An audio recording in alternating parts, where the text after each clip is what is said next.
Okay, I think we'll get started. So thank you again. It's a great pleasure to be here, and it's fabulous to see so many people in the room. For those of you that don't know me, I'm Robbie Kernahan. I'm one of the directors at NatureScot, and on behalf of the Scottish Forum for Natural Capital and indeed NatureScot, it is my absolute pleasure, I suppose, to be stood here and part sponsoring this event today and chairing the next session. It doesn't seem like all that long ago we thought we'd better have a get-together to celebrate and showcase everything that's going on in Scotland, and it's fantastic to see that coming together. By way of scene setting and context for this next hour, I'm not really going to say very much. Miss Goujon this morning, I think, covered the Scottish perspective really well, and I hope I don't need to spell out to you again just the importance of nature for all of us. However we present it, whether it's through a climate adaptation lens, whether it's about business resilience, whether it's about risk management, ethical imperative, consenting requirement, investable proposition, I think from my perspective there has never been a more important or opportune time to invest in nature. So we've heard about the global frameworks this morning, and it's been fascinating to hear the global context. And despite the global headwinds, some of which are very immediate, I think we've been working really hard in Scotland over the last 3 or 4 years to create the conditions to ensure that Scotland is an attractive place to invest. What does that look like? I think in strategic terms and in policy terms, it's natural capital recognised as a work stream in the National Strategy for Economic Transformation. It's green infrastructure recognised as an investable asset, part of the National Infrastructure Plan. It's nature and climate front and centre in Scottish planning policy. It's publication of the Natural Capital Market Framework, ensuring that those principles for high integrity, and I use that word intentionally, values-led responsible investment with lasting community benefits. So that is the Scottish picture in terms of trying to create the right types of conditions for the right type of investment and for the benefits to flow to the right people. In practical terms, again, it's 4 years of funding for FIRNS. What I have really enjoyed today is the mix between some of the global strategic frameworks and the colour that we were going to get continued to provided through the day by those actual projects. So 4 years of funding of FIRNS, as we've heard, that is about developing the tools. It's about supporting the market, refining the offer, scoping the spatial priorities, developing those partnerships and pump priming the projects. And that's why we're here today, to showcase that work, to celebrate progress, to show what's possible. And I hope for many of you already in the room to continue to create a coalition of the willing. So that's what we're going to hear about in the next panel session. Some of the work that's underway to scale up, to develop and evolve sophisticated solutions to support nature restoration and trying to better blend public and private finance. So I am delighted to be joined by a panel of colleagues and experts and partners who are going to tell us a little bit more about some of those initiatives. If everyone's happy by that as a way of introduction, I think what I'm going to do is we're going to have 5 minutes from each of our speakers today with no break, so 25 minutes of presentation, at which point we'll stop and reflect and facilitate a Q&A for half an hour. So that is the plan. And I think, Donya, if you're happy, you are first off the bat. Thank you so much. Is this on? Can you? Yeah? Yeah? You can hear me? Wonderful. Great. So let me just shift to the next slide. There we go, perfect. I'm going to take my specs off. I feel like they're going to fall off my head, so give me 2 seconds. Hi, everyone. So yeah, I'm Donya Davidson. I'm Natural Capital Manager at NatureScot. I manage a wee team there. We've got a few of us in the back. And I'm going to really quickly talk to you about our Natural Capital tool. It's going to be a whistle-stop tour, so yeah, brace yourselves for this one. So NatureScot's Natural Capital tool, this is it here. It's led by NatureScot, but very importantly, it's a partnership project with Liverpool John Moores University and UOLAS Insight, and we've got Doug in the room from UOLAS as well.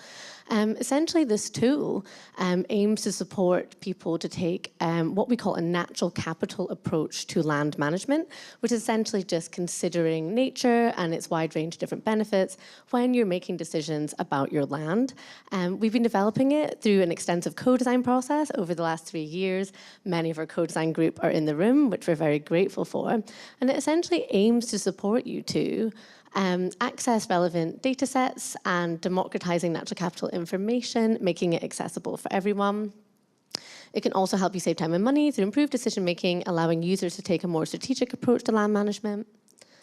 It can also help you prioritize interventions so that the environmental benefits that we receive from nature can be prioritized to the habitats, communities, and wildlife that needs it the most. It can also help you examine different gains and losses in ecosystem services and also habitat connectivity associated with different land use interventions. And I'll touch on this a little bit in the functionality. And very importantly, and kind of the focus of today, is that it can help you align with those emerging nature finance markets. So it can help our users collaborate at landscape scale to aggregate investment opportunities. And we also have a variety of different hooks into both public and private funding. In terms of the functionality, and I'm going to whiz through this really quickly, in the tool, you can map your natural capital baseline. It covers the entirety of Scotland, all of the Isles as well, and the coastal environment down to the intertidal zone. You can also model 6 different habitat networks through broad habitat groups. You can model ecosystem services. We do this in 2 different ways. We show you capacity, so where in your land is there provision of benefits, and we do that across 7 services.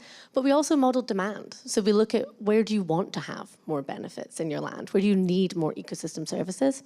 Then we bring this together in landscape scale opportunity mapping, which looks at areas of high demand for a service that currently have low capacity to provide it. And we can bring in things like habitat networks here as well. So these first 4 functions, this is really your baseline information. It's how your land is right now, what are the opportunities there. But then what you can do is you can start modeling change. So what happens if I plant the woodland or re-wet the wetland or restore the peatland? And you can model this in the tool. And what it does is it reruns all of these ecosystem service capacity models and the habitat networks as well. And it shows you a little before and after. So what was your baseline? What's your projected based on the project that you've developed? And you can use that to examine the trade-offs of different land use interventions. Now, just quickly, oh no, one more slide here. What we do as well is we package this all up. You've been through this journey in the tool, and we package it up into an automated report. So just gives you a little summary of what you've changed, the different gains and losses. And we also signpost a range of different funds. So public funds, things like FIRNS, both capital and non-capital funding opportunities. But based on the interventions you've changed, we'll highlight if you're potentially contributing to a range of different UN SDGs, which can be another good hook there into private finance.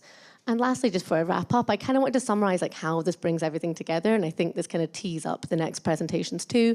But how would you use the tool to basically work through from an idea through to delivering a project on the ground? So you have an idea or a concept for a project. You then maybe engage with the relevant stakeholders that you need to, the community groups that you need to talk to. Take that into the tool, start exploring the baseline data set. So looking at, what's available on my land, what do I have on my land, where do I want to prioritize action. This is kind of an iterative process. You might go back and forth on this a few times, explore the land, really work out what you want to do. Then once you finesse that a little bit, you could then start looking at different testing of scenarios. So what happens if I plant the woodland, etc. You can then produce the outputs of that into your automated report or take it to potential funders. That could be through NRF funding, but also things like the upcoming investment prospectus that Sarah's going to talk to you about. And then ideally, you'll get the funds that you need and the finance that you need to deliver on the ground. So that's everything from me. I can pass on to the next speaker. Thank you.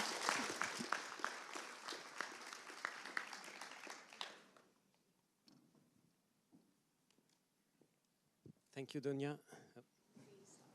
Sorry? Sarah first. Okay, sorry. You're next. That makes sense. Thank you. Lovely. Is it just the green? Lovely. So yes, thank you. Thank you very much. So Sarah Marbell-Shaw, Nature Finance Manager for NatureScot, and I work closely with the panel here, mainly with Patrick as well as part of the Nature Finance team, and with the Pink team with the Scottish Government. So I've been, for the past year, I've been developing helping to lead the development of the Nature Finance, Nature Investment Prospectus, I should say. Many of you in the room have been involved in that process, and so you may have heard this presentation already, but there's a little thing at the end that you haven't seen, so I'm excited about that. So yes, the purpose of the Nature Investment Prospectus is very much a digital platform, an online directory of nature projects who are looking for investment or finance or funding. And that's essentially what we've been doing. I think I have some notes, yeah. So it was just in terms of timescales and timeline, we started roughly about this time last year. We held an engagement phase, a discovery phase, and some of you were involved in that engagement phase. And then through this whole year, we've been developing to the point where we would have go through the procurement process to identify a contractor. ELS is in the room, who have developed this prospectus for us. And yes, we're nearly, I'm a bit tired at the moment because we are close to launch. So you can imagine there are some long days at the moment. So in terms of, I just wanted to say that in terms of the key features that we identified that were needed through the engagement phase and the discovery phase, you can read them there, but just there were some really key features that we knew that the people were looking for, not just from the project side, from the supply side, but also from investors and funders and financiers who are really looking for all of these features. And I'm really glad that we've been able to deliver some of these key features that people were looking for. It is an MVP, it's a minimum viable product, so it really isn't the absolutely final polished one, but it's a really good start to hopefully to deliver what we were asked to do. And what I'm really happy about as well is the fact that we have been able to integrate this platform, this digital platform that is developed and managed by NatureScot, with the Natural Capital Tool platform. And I think that's a really important point, just in terms of being able to link that investment opportunity with ground truthing geospatially. And I guess that's what I wanted to say, just in terms of the... Whoop. That doesn't work. Sorry. It's gone. There we go.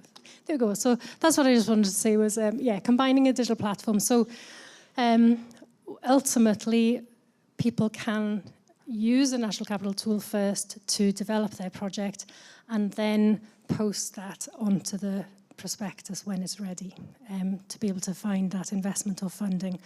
So it's a really good streamlined way of doing it.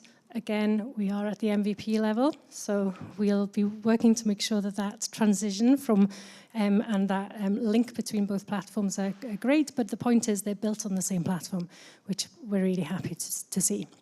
I won't say too much about that at the moment, but ultimately, in terms of timescales, this directory, the long-awaited directory of nature projects, which we, over the past few weeks, we've been going out to projects through NRF, FIRNS, Nature 30, and landscape scale nature restoration sites. So we started with those projects initially because we're then known to NatureScot. But ultimately, this is a self-service system. So once the platform goes live, projects are able to upload and register and upload their projects to the system, and we'll be assessing them and then publishing. So it's a really easy system to use. And on that final note, the aim is to launch with a soft launch next week, subject to everything going well, and tests and everything like that. having the go-ahead and the green light and the thumbs up. So that's what we're hoping, and I will leave it with, we are changing the name. I'm not going to reveal that today, but we have got this. So there we go. We've got a little logo. That's a start for you, a little teaser. And if you've got any questions about the prospectus, the platform, as it'll be a different name, please send me an email and get in touch. And definitely interested to speak with users from both sides, supply and demand, over the coming months. Thank you.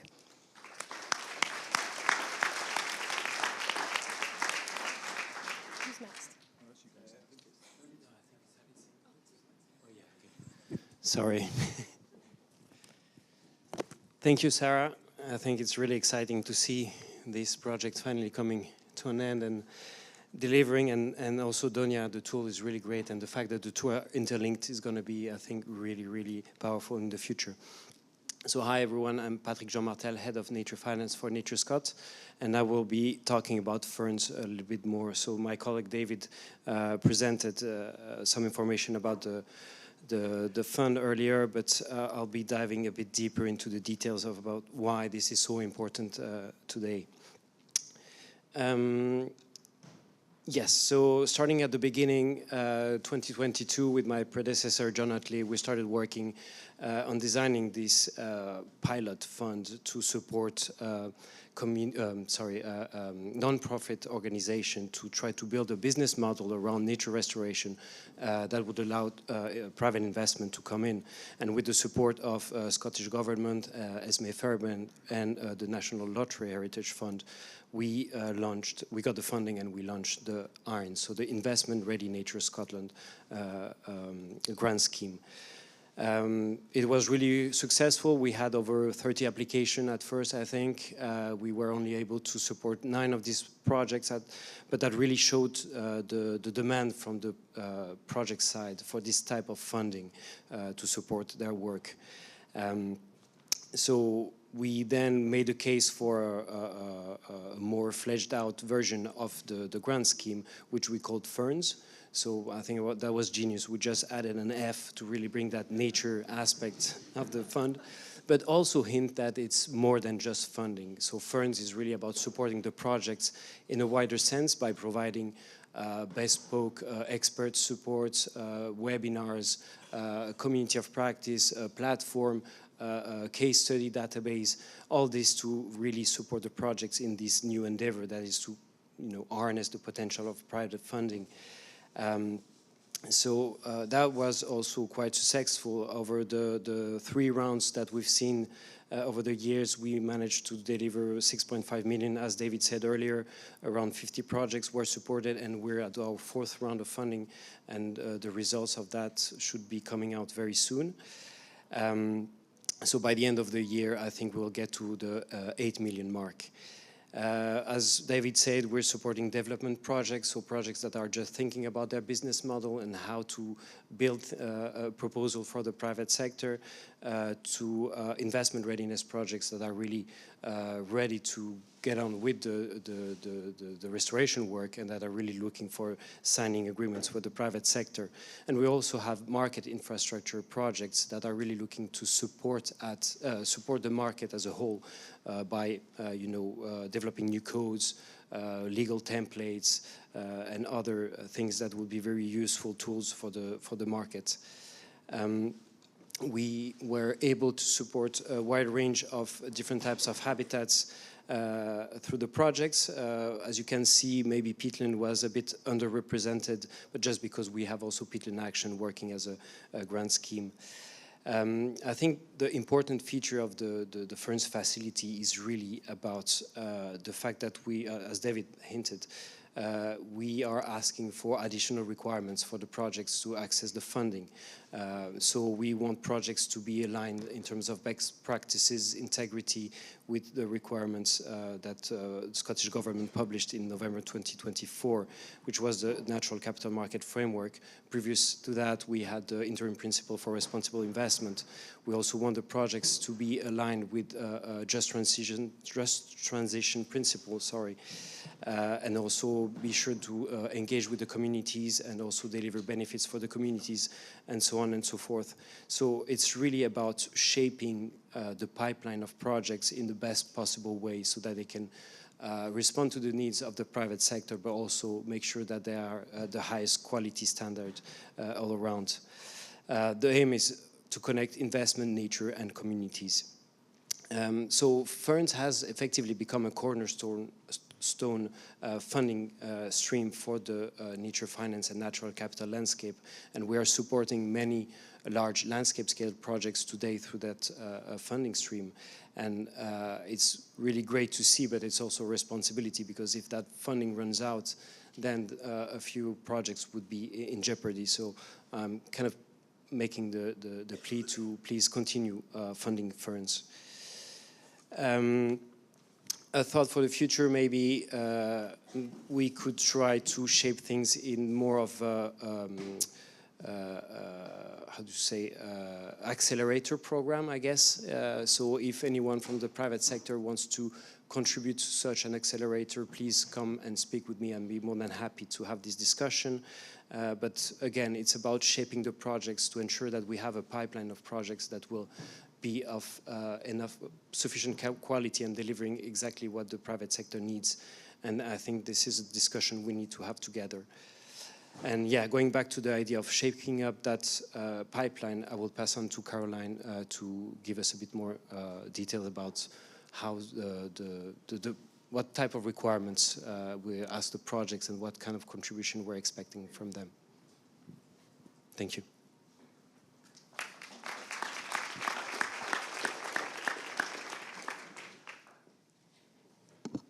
Thank you, Patrick. I will just move on to the next slide.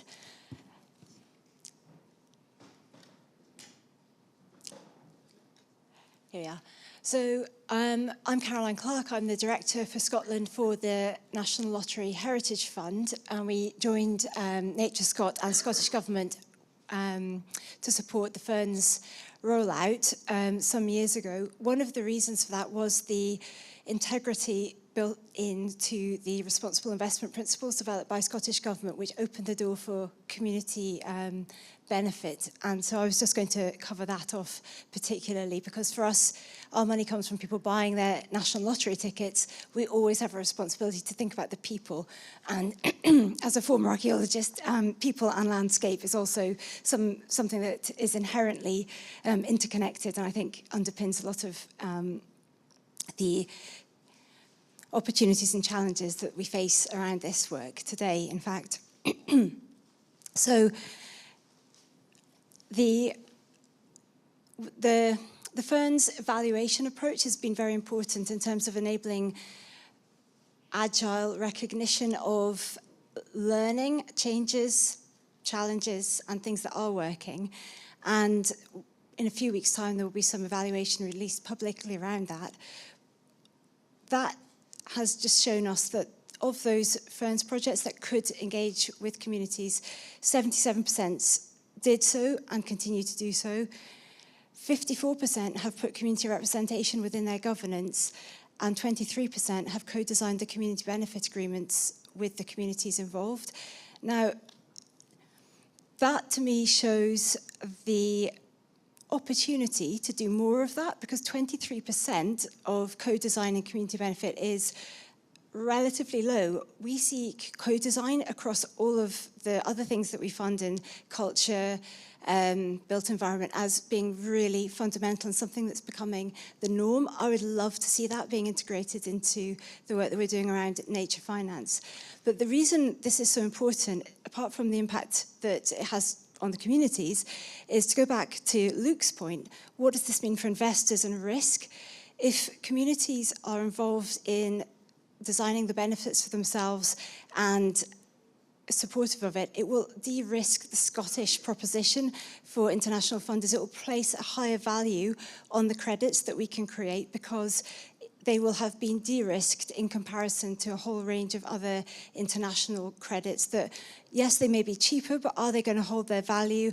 There'll be higher risks. The risks around insuring those will be higher because the deliverability on the ground will be impacted by the quality of that community engagement. So it can sound like a nice to have when we're looking at the data and the science, but in fact, when we're looking at the market and the risk and the quality of what we can give and offer for Scotland, that's going to be one of our really important, unique selling points and one of the reasons why we need to keep designing that in moving forwards. So, as Patrick said, we're really keen to see FIRNS carrying on, but I also wanted to just highlight the impact it's had for us as a funder in that we have already committed around £8 million to the Solway Coast project SCAMP, which is inherently based around green finance and FIRNS research work.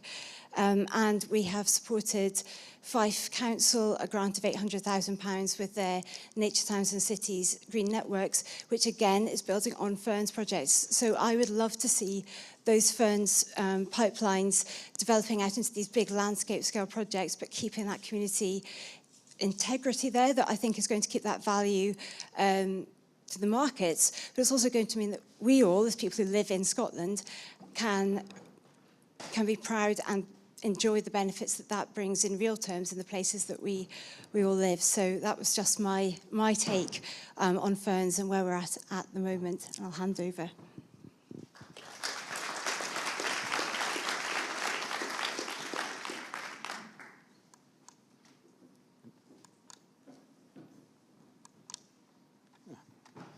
There we go. Afternoon all. My name is Peter Phillips. I'm from Scottish Government, where I work in natural capital policy. I've been leading our work on the Ecosystem Restoration Code alongside a wonderful team of colleagues from the SG and also NatureScot as well. So I've just got two very brief slides. Just wanted to give you kind of a bit of a background to the Ecosystem Restoration Code work, where it's all come from. So the context, obviously, we in government, we support the existing two kind of high integrity carbon codes. We have in the UK the woodland carbon and the peatland codes. But clearly there's a whole range of kind of habitat and land system contexts between both peatland and ground that's suitable for woodland creation that doesn't currently have a high integrity market mechanism at the moment. So really the purpose of the Ecosystem Restoration Code is to try and fill in some of those gaps between woodland and peatland and provide this kind of new market mechanism. It's also really trying to be as flexible as possible to support as many different types of nature restoration projects in terms of their objectives, in terms of their spatial scale, and in terms of the land management activities that these projects might consider. So these are the kind of objectives we're looking at. We've talked about the natural capital market framework a bit this morning. This was one of 7 priorities from within the market framework that we've been working on. Another acronym to throw at you this morning, a lot of this work that we've been doing thus far has been grounded in the framework that the IAPB produced. That's the International Advisory Panel on Biodiversity Credits. That was really fundamental in forming our early thinking. In particular, there are kind of three use cases of nature credits that they kind of codified that you can see in this diagram, spanning kind of voluntary and compliance motivations and use cases. So that's what we've been trying to work to in terms of this kind of flexible idea of trying to develop something that can support lots of different use cases. In terms of the other aspects of development, much like Sarah's work, we did a kind of chunk of desk space work early last year. We produced an output from that, which was our kind of discovery phase report. I think we called it, discovery phase. And last summer, we ran some really significant stakeholder engagement that was very useful and very constructive. We spoke to 200 individual people across 100 organizations about, I guess, what we thought these markets might need, but also what stakeholders thought from the supply side, from the demand side, and also a really fantastic workshop with the pioneers. Many of you will probably came to that. And again, we published a piece that summarized what that told us in October last year, I think it was. This is a bit slow. So next steps, and this is where it gets a bit more exciting for us, I guess.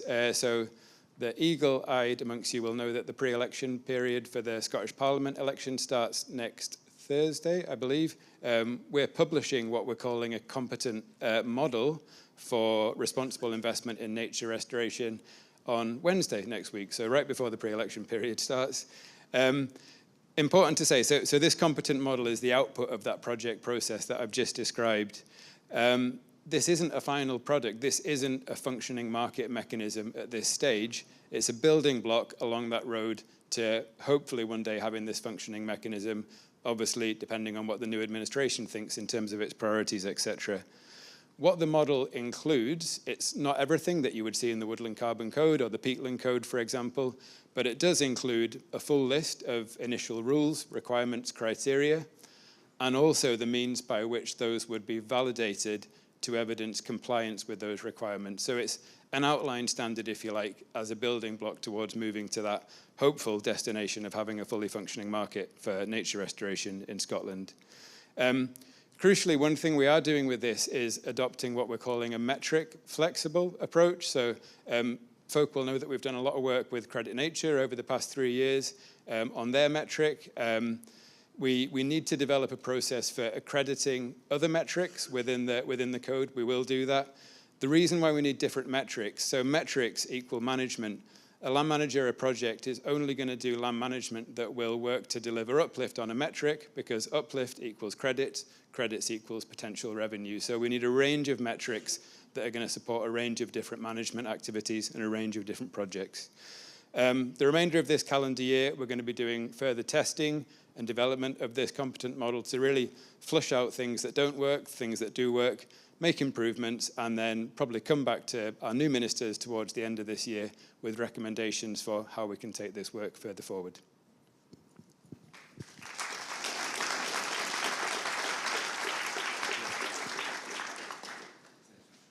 Good afternoon, everybody. I'm Ian Syme, the Head of Funding in NatureScot, and I was just going to speak to you about one of our other funds, the Nature Restoration Fund, which has been referenced a couple of times by Donia and Sarah. So this is quite an important month for the Nature Restoration Fund. So it represents more than £65 million that the Scottish Government have put into delivering the Scottish biodiversity strategy through that fund over the last parliamentary term, which is just coming to an end. So that funding's been up until March of this year, this month, and is funded.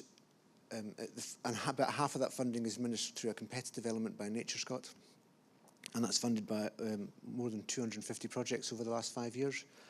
So I thought I'd run through every single one of those with you just now. But no, it's quite a broad church, so it has 5 themes. So these are ranging from marine and coastal projects, freshwater and wetlands, habitats and species, improving connectivity in urban environments, and invasive non-native species.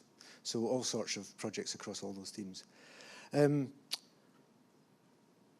some of the differences that we think that fund has been able to make is being able to offer multi-year projects, so be able to provide support to projects that can work at that sort of landscape scale where you make the biggest difference. So being able to invest in projects such as tackling the improvements to woodland in the rainforest zone, which has got significant issues like herbivore management and rhododendron control, which require that longer-term approach. It's also been able to provide, as well as the sort of capital shovel-ready funding, is development funding to develop ideas ready for investment, either through NRF or others. So and we've really seen exceptional demand for that over the last few funding rounds. And then, as I say, because it's quite a broad church, that fund is able to support quite kind of multidisciplinary initiatives as well. And then also it's been it provides up to 90% of funding, but we've found when we're reviewing where we've been that it's actually been quite successful in leveraging other funding. So generally speaking, across the piece, it's about rather than 10% of extra of match funding, it's about 40%. So it's been quite successful in that regard as well.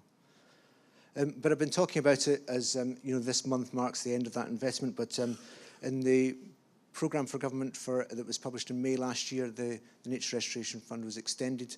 So we're now to make further rounds of multi-year awards. So we're in the process of doing that now, and I'm sure we're negotiating with several of you in this room about those awards. So those are being made now out till 2028. And I can't read what's on that slide. What was I going to say? Yes, so this is the fund is there as a means of helping to deliver the Scottish biodiversity strategy. But maybe particularly for today, there's we see a number of projects that are helping transition to private funding. So so we've heard about FIRNS, and a number of projects have received development funding from the Nature Restoration Fund and then moved into FIRNS to work on securing private finance. So the Moray Farm cluster that William was describing before coffee this morning is one of those examples. We're also seeing projects that are blending with some of the infrastructure investments that are being made through, for example, the transmission companies and others. We're also seeing a lot of projects which are blending with philanthropic investments, so particularly with the Heritage Fund, but other grant givers as well. And also seeing some of our projects working with them on securing carbon contracts and those sorts of things. So that's a quick whistle-stop tour, and I'll stop there for questions.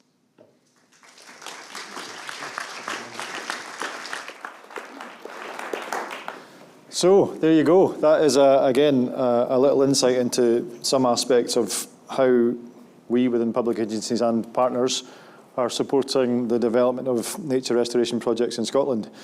We've got 20 minutes for some questions and answers, and as you're thinking about what you've heard, I'll maybe pose one or two to the panel myself, because quite a lot of the discussion this morning has been about the need to shift perceptions of nature, perhaps as an asset class. Does anybody want to offer any reflections about how that's going from your perspective?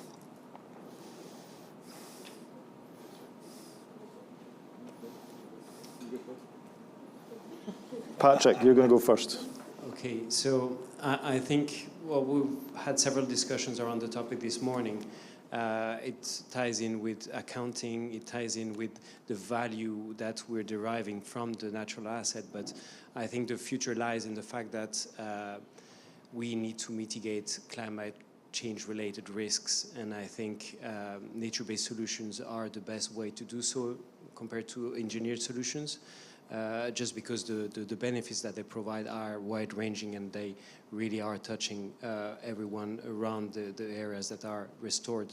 So I think that more and more we will see that in terms of value for money, once we have the empirical data to back up the restoration efforts and the outcomes we're expecting from that restoration, we will see it more and more recognized as an asset. But like Luke said, maybe there is something to tie in with the accounting practices to really reflect the value, whether it sits in the balance sheet or not, and how would you actually determine the value is still a question to be debated. But I think that ultimately that's the goal I want to see. So to answer your question, I think that this is coming. Natural assets are being more and more recognized. Pressure from climate change and the fact that it's going to disrupt business processes and value chain, I think, is key in the shorter term. But then, as we work towards recognizing all the different ecosystem services and the value they provide, this intrinsic value will become more and more apparent and will be reflected in the fact that we're investing in them and getting benefits. And all the mechanisms that we're talking about, setting up different markets or codes, are going to help in that goal. Thanks, Patrick. Any other observations? I mean, Peter, it was interesting because, again, Luke was talking about the need to change the language, change the narrative to be able to influence a variety of different audiences. And you're talking about boards, Luke, but you're talking to ministers in multiple ministerial portfolios, Peter. So any reflections on the challenges of doing that? Oh, crikey, yeah. I mean, I can try. I mean, just first of all, fully agree with what Patrick was just saying there. I think, this morning we've heard about this growing awareness, I think, between nature-related risk and financial risk. And I think that link's becoming much clearer, and it's being codified by mechanisms like the TNFD, for example. I'll come to the minister's bit in a minute. I was going to say, a couple of weeks ago, I was at a natural capital investment conference in London, where all the men were wearing navy blue suits, not just a few of us. It was one of those types of conferences. And everyone was getting super excited about the ISSB nature standard, and I think the penny dropped for me in terms of the significance of that, the theory of change between ISSB, UK government adopting it in SRS, which was a new acronym for me, and then the link between the TNFD. So this route to make the TNFD mandatory via a slightly circuitous route, I think will be really significant, and we need to have that laser focus on the role of standards. In terms of ministers, yeah, I guess we need to be careful what we say, come in pre-election period, etc. But we do have a challenge, I think, in terms of communicating the role of private investment. The context in Scotland is very different to where we were in London the other week in terms of the land reform agenda, land ownership. You know, it's really interesting hearing Luke talking about well, his perspective that we don't need to be purchasing land as an asset to underpin these credits. There's a model for that. So, yeah, that's maybe an answer for me. I hope that's helpful. Thanks, Peter. I've got one other question then before I open it to the floor. And we've talked a lot about how some of the initiatives that Scottish Government and its partners are leading to try and support the market. Where do you consider the gaps to still be, and how are we proposing to move forward in filling them? Either reflecting on refinements of what's in hand, or do you consider to be other initiatives that we need to progress with? Discuss.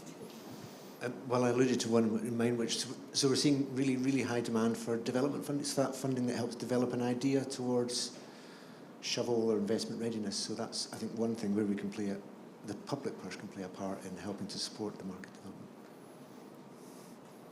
Donia? Yeah, I was just going to come in. Something we hear a lot through the process of developing like the natural capital tool, that sometimes the barrier to entry can just be funds initially. I think both funds and maybe language, like as in natural capital, nature finance, it's really jargony, it's really complex. Like we've used so many acronyms today already, my head's spinning a little bit with some of them. But we're asking people, you know, to engage in this space and start developing projects. And I think a big part of what we're doing at NatureScot, like through the development of the natural capital tool and the upcoming investment prospectus, these are all totally free and open access tools. So it's very much about trying to like allow everyone to have that level of access, not just those who have the technical skills or who have the funds to enter. And I think that should help, is kind of that like advocacy, education piece, and providing the tools and the means to allow people to engage more in this space. Yeah. Sarah, do you want to come in?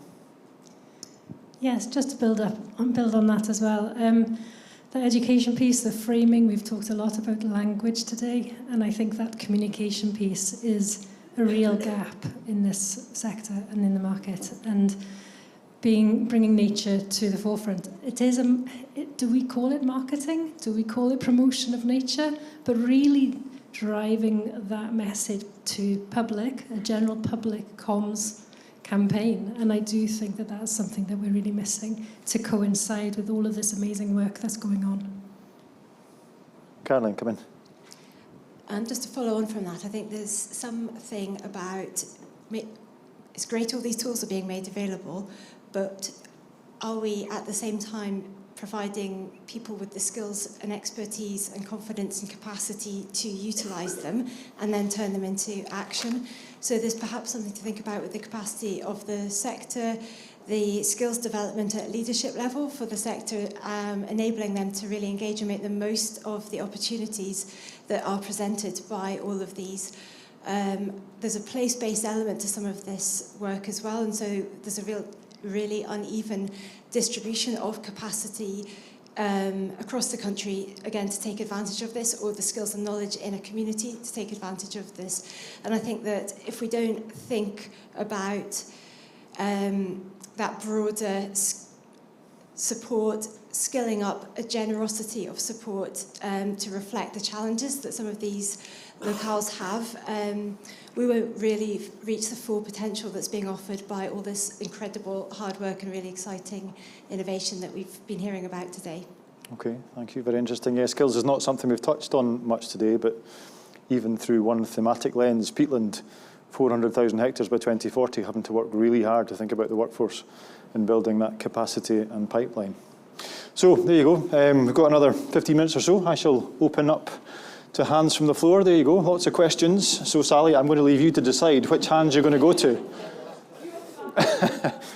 And if you can introduce yourself before you ask your question and who your question is aimed at in the panel, that would be really helpful.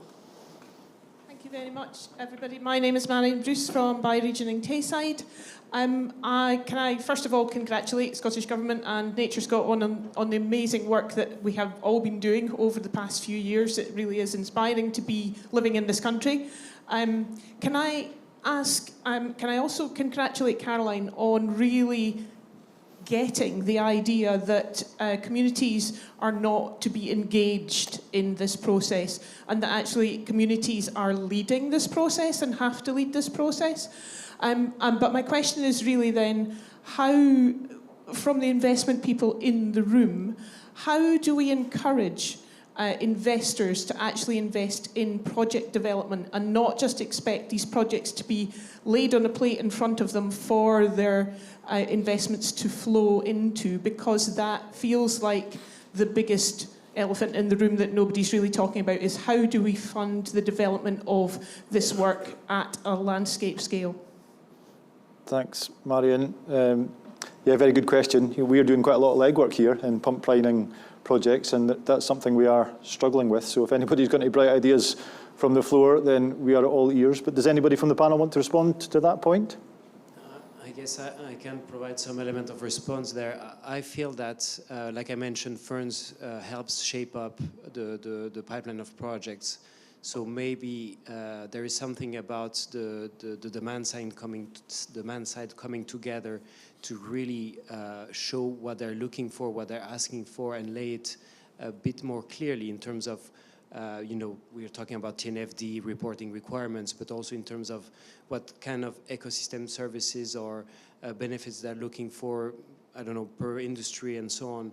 Maybe communities can then, with support, funding support, come up with the right projects, because they're the people who know best at the catchment level how to do things, what could be most beneficial, and then having that clarity about what will enable the projects to become a reliable business model, work towards it, again, with support of funding and other kind of expertise that we can provide to help communities. But yeah, investing in that development seems to be a key. So the accelerator program I talked about, and other funding streams, and come at the same table and discuss about how to shape things to enable communities to also develop their own projects, if you want. I don't know if that answers the question, or if that provides a solution, but... Okay, thanks, Patrick. I'm going to come back to you, Sally, if you can just continue with the roving mic. We've got lots of hands. Hi there, Andy Turnbull here. Sort of links to that question from Marianne there as well, and part of the narrative around this. I was at a UK timber investment event yesterday in London, in Parliament there, and it's part of the wider narrative. Luke kind of touched on this a little bit as well, but what really seemed to resonate in this scary kind of changing geopolitical world at the moment was linking timber production to national security, and our supply chain resilience as a nation. And I wonder, just again to the panel, it's more like an open question. I think, the world has completely changed from where we were 2020, 2021, when we were all excited in Glasgow at COP. Voluntary action on climate or voluntary action on nature seemed so much more possible then. But if you're in a world of really constrained public funding because the world's changing, we're going to have to tool up with hard material, as they call it in the military. Things like that. The more that we can do to make the link that a good, healthy ecosystem, nature restoration, in this sense, is also part of national security, business supply chain resilience.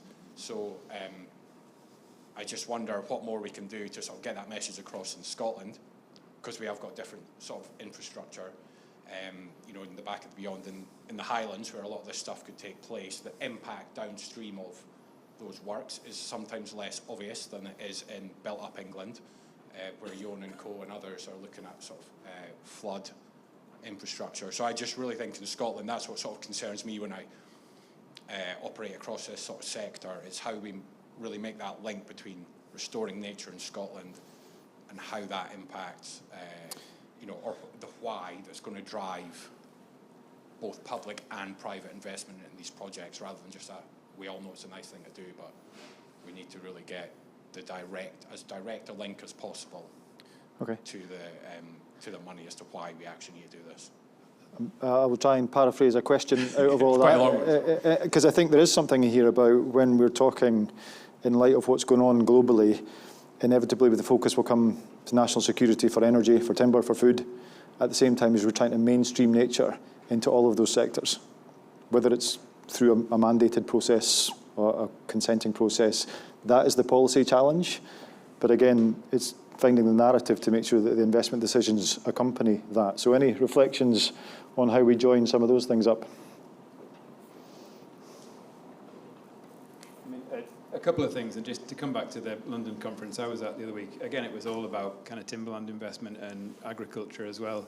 One of the things, it was mainly kind of asset managers. There was a whole panel with Scandinavian pension funds, which was fascinating. But, these asset managers are looking entirely across their whole portfolios on the nature-related issues associated with their investments. And I think, obviously, forestry that you mentioned, Andy, is an important investable asset class within Scotland. So that's the one thing, is like there is this drive to be improving the nature-related performance of all aspects of a portfolio.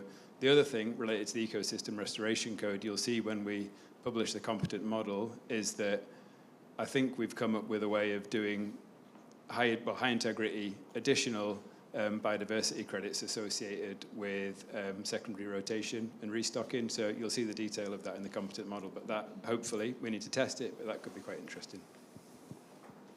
Any other thoughts from the panel on that issue? I was just going to say something that we've just been working on, mostly internally at NatureScot, but something we want to put out there with the tool and with other communications, is around not just looking at the ecosystem service benefits, but looking at those the risks and dependencies. So what is the risk from a climate change angle as well to these different natural assets? Who are the dependents, or who's dependent on these assets? And then who are the beneficiaries, the direct beneficiaries of these assets? And that's work that Aidan Price, she's at the back of the room, our economist, is working on at the moment. And that's something we will look to embed into the tool and into other information we have at NatureScot. But yeah, just to make that point that I completely agree, and it's that's the lens that we're starting to look at it through, and to try and get that messaging across about why natural capital assets are so important and who's going to be the most impacted by those as well. Yeah, and just before we move on, I think because of some of the issues that are going on in the Middle East just now, we are already beginning to see the impacts of that through an economic lens, cost of living, and again, not wanting to find ourselves in a situation where the economy and the environment are competing. We need them to be complementary in this space, which is why resilience and risk management is so important presentationally. So, again, back to you, Sally. We've got another 5 minutes before lunch, so let's see if we can get through another couple of questions. Hi, thank you. Sam Swift from NatWest. I know that you spoke a little bit about the percentage of other funders and other funding mechanisms that have come in on the NRF stuff. I would just be interested to know, where NRF and FIRNS have been successful in crowding in private capital into some of those projects, what have been the key kind of best practices that you've seen? Are there any common threads where it's worked really well? And what do you think are the key blockers to kind of scaling that crowding in up? Okay, so maybe Ian, you can pick up that point in the first instance. Yeah, then I might look to Patrick, if that's all right. But for the NRF, I guess I was maybe trying to I don't want to elaborate over an observation particularly, because it wasn't a key driver of the NRF to secure it was significant other investment, but so I'm struggling to think of examples in my head as I'm speaking here. But I guess a key learning from that is I mentioned that we've seen quite a lot of demand for development projects. And there have been a smaller cohort of those just because of the fastest of time that have gone from development phase into delivery supported by NRF. Many of their development projects are going off elsewhere. So I guess having good, vigorous project managers who are then able to go and do some of that. And if I had my time again, I think I would probably take some of the learnings from FIRNS about, establishing the community of practice and those sort of supports and shared learning between projects would be something that I would want to see, that I think has worked quite well in FIRNS and would have benefited NRF if we had our time again. So. And maybe pass to Patrick and Caroline, because I assume some of the learning and evaluation will pick up these points about how we continue to ensure that we are crowding in investment from a variety of sources. Yeah, I think it's important to help support the projects by funding them, to allow them to have a dedicated person that will be able to interact with the private sector entities. But I think it's really also about just putting them out there and allowing interactions to happen. So either organizing, roundtables or events where demand will meet the supply, and then you will have some partnerships happen, as we will see later this afternoon. A few of the FIRNS projects will have been able to secure such partnerships. But hopefully the prospectus could be another way where we can have this interaction happen, just because we will display all the available projects. And talking back to the previous point, maybe overlay some kind of degree of prioritization from a government perspective or regional perspective, so we can really clearly see the path forward. And that's where we will have the demand meet the supply, as long as we provide the supply with also expertise on how to communicate with the private sector, how to pitch them in the proper way, and have a value proposition that will resonate on the other side. Thanks, Patrick. That's that clarity of communication and making the product you've got very visible to the potential investors in a language that they can hear and understand, that's relevant to their area of work, is something that's significant in drawing a diverse set of investors in, and something that is happening and through FIRNS, but could probably be done more of. I think the number of acronyms you've heard today is probably testament to that, as well as in the design of thinking around the opportunities, bringing in the potential investors early so that they're designed well with them in mind, rather than trying to fit them in afterwards. That's something relatively straightforward to do if it's done early enough, and really difficult to do if it's done late, and that's something that we see coming through. I would just say again, of course, the FIRNS evaluation will be coming out in a few weeks' time, and once that's out, we'd all be really happy to get into the depths of what that's showing in a bit more detail. And one of the designs of the programme was to have that quite rapid turnaround of evaluation information, but also desire to be transparent, open about what hasn't worked, and talking it through and understanding and disseminating that as fast as possible so that that learning can be shared. So I think that will be a really important opportunity in this funding arena that we're talking about today. Thanks, Caroline. It's 1 o'clock. I'm going to take one more question. I know I'm keeping you from lunch, but there's still lots of hands in the room, and I want to make sure we squeeze as much value from this conversation as we possibly can.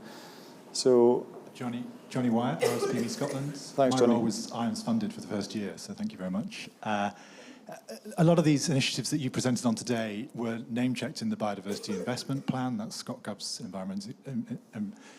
Biodiversity Investment Plan. I don't think that's been mentioned in itself, and that was interesting in itself, but my perception is that was quite siloed from the SBS and the delivery plan process. The next administration is going to develop the second delivery plan for Scotland. I wondered whether you had thoughts on how we get nature finance more integrated into that delivery plan process, because that's the backbone of how Scottish policy will fuel this conversation about how we upscale nature investment. Yeah, Peter, I'm going to ask you maybe to say something about that, and then I might say one or two things just in closing remarks, if that's okay. I mean, I can probably give a horrifically civil service response to that one, Johnny, which is that, well, actually, no, I'll be a bit more robust. So the current natural capital market framework, Franz here, he kind of wrote it essentially.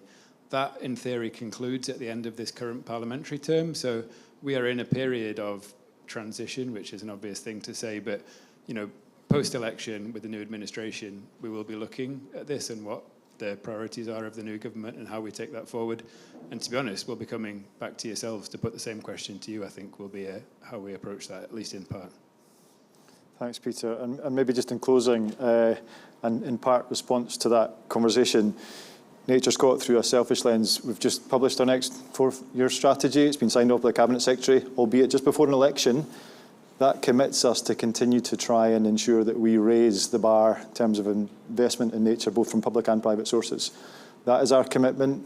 We are keeping Scottish Government and Ministers' feet to the fire in terms of their commitments to the Scottish Biodiversity Strategy, which has just been, again, reinforced through the passing of the Nature Environment Bill, which is translating some of our ambition into nature targets. First time, statutory nature targets in Scotland, which I think sets the bar and the expectation for us to continue on this journey. So I think I will close on that point because I'm finding this really rich. I thank our panel for your time, your energy. Thank you for your questions, and let's keep the discussions going over lunch. Thank you very much.